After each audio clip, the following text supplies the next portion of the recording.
H-1B visas are one of the most popular visa categories in the United States.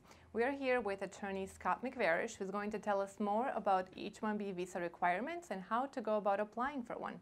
So Scott, what are the basic requirements for the H-1B visas? Well, first, our office loves working with H-1B visas. We love working with professionals who already have a job offer, and that's the first requirement. You need to have an employer who has offered you a job and is willing to sponsor you for the H-1B. You cannot do it yourself. The second requirement is that that job require a bachelor's degree in order for the person to be able to do that job, and that you have that bachelor's degree and it is somehow related to the work you're actually going to perform. That's a bit complicated. It's definitely something you need an attorney to provide a legal analysis for, and we spend a lot of our time working on H-1Bs, proving that that job requires a bachelor's and that it requires your specific bachelor for that field. So for instance, if you have a bachelor's degree in photography, then you cannot work in a dental office on an H-1B. Okay. So can individuals apply for H-1B visa any time of the year?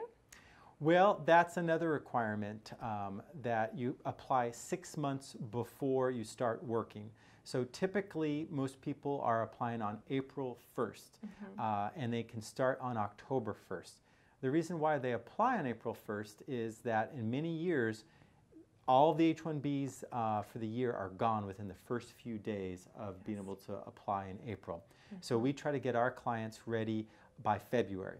If you don't have your job offer by late February, it's going to be very difficult for you to get an H-1B unless you qualify for one of the cap-exempt H-1Bs, which we're not going to talk about in this video, but you'll need to talk with us at our office or look on our website, because the vast majority, 96% or so, are the regular H-1Bs, and those generally are gone by the first week of April. Yeah.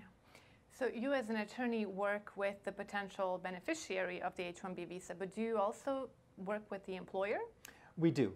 Sometimes an employer might be small. They might not really have a good job description, for instance. They may just really love this person. Maybe that person started working for them after they graduated from college on an OPT, or maybe a family member who they know and maybe has done an internship.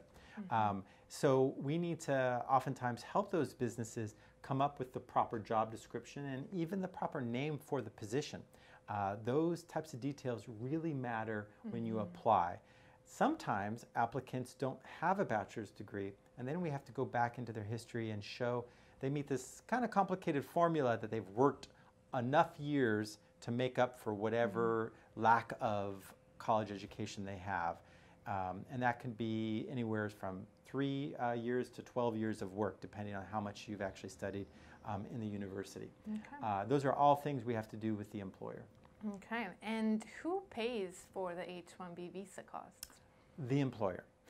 By law, the employer is obligated to pay in most instances. There's a few special exemptions, depending if you're really paying your employee a lot of money, a lot more money than you probably would be paying them.